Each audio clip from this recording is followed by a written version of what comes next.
Olá, eu sou Luiz Fernando, técnico de enfermagem e advogado. E hoje vou tratar a respeito do Código de Ética dos Profissionais de Enfermagem. Decidi colaborar com esse vídeo por conta do relevante aumento de processos éticos disciplinares e demissões por justa causa em razão do descumprimento do nosso Código de Ética. O nosso Código de Ética dos Profissionais de Enfermagem é dividido em vários tópicos. Tópicos esses que tratam sobre a autonomia, os direitos, os deveres, as penalidades e proibições. Hoje vamos tratar a respeito da autonomia. A autonomia do técnico e auxiliar de enfermagem, ela é mitigada. Ela é mitigada por conta do poder hierárquico e por conta do poder diretivo do empregador. Sendo assim, o empregador ele dita as normas da sua instituição, dita os protocolos e temos que ter obediência a isso.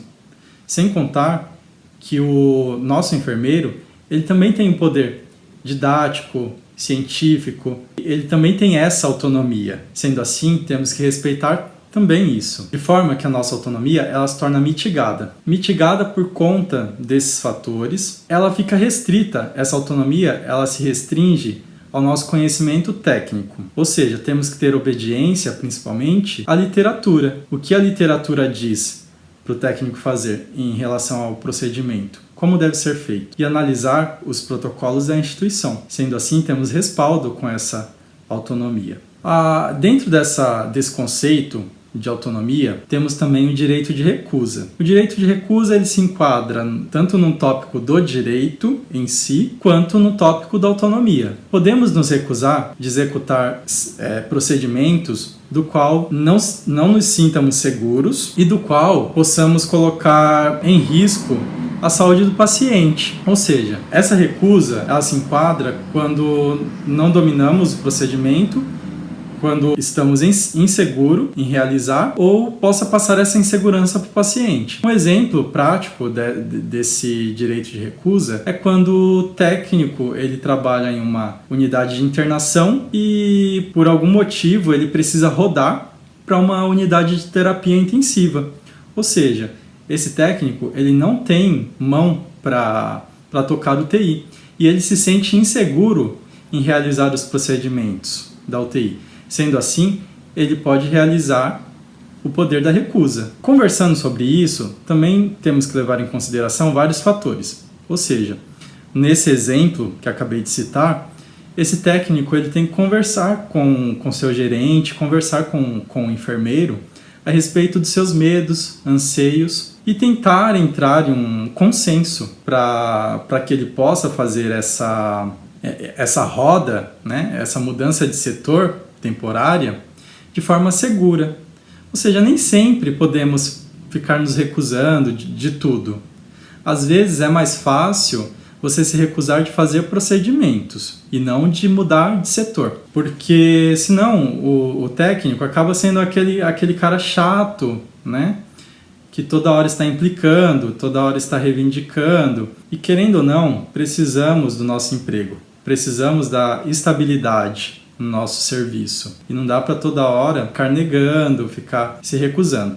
Então temos que agir com sabedoria. A sabedoria, ela se enquadra quando, nesse exemplo prático de rodar de setor, o técnico ele pode fazer o seguinte, ele pode, ao invés de se recusar em ir para outro setor, ele se recusar de fazer algum procedimento do qual ele não sinta seguro. Por exemplo, primeiro o técnico tem que mapear as inseguranças. Qual que é a insegurança do técnico em rodar para a UTI? A insegurança é em preparar medicamento? A insegurança é realizar algum procedimento? A insegurança é realizar algum curativo específico? A insegurança é em questão dos parâmetros clínicos? Então o técnico ele tem que observar esse contexto e fazer a recusa somente do que ele tem dificuldade, do qual ele se sente inseguro. E mesmo assim, muitas vezes, quando ele tem um diálogo com seu enfermeiro, muitas vezes esse enfermeiro pode atuar junto com o técnico, pode deixá-lo mais seguro. Então é importante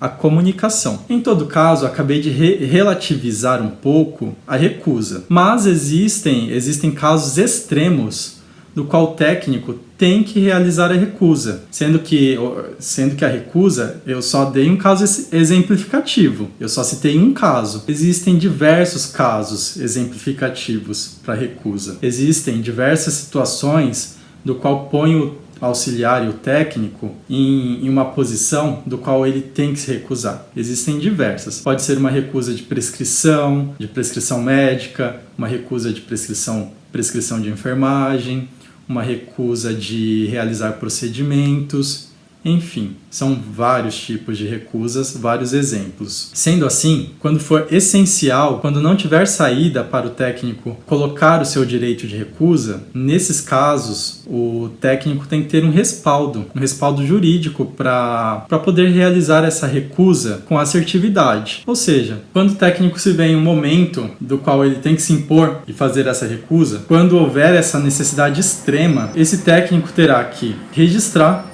reduzir a termo essa recusa. Então o técnico vai até o Corem ou ele formaliza essa recusa por meio de e-mail para o Corem ou algum outro instrumento. O Corem, o site, o aplicativo, ele disponibiliza de várias ferramentas para fazer essa formalização. Então, é essencial que o técnico não se esqueça de, além de fazer a recusa, formalizar essa recusa perante o Corem. Isso é muito importante. Na prática, muitos técnicos acabam formalizando essa recusa por meio do boletim de ocorrência. É errado? Não é errado, mas o instrumento correto é realizar essa recusa e formalizar essa recusa, reduzindo a termo por meio de e-mail para o Corem ou pessoalmente até o Corem. Por quê? Agindo dessa forma assertiva, esse técnico constitui um meio probatório. Essa formalização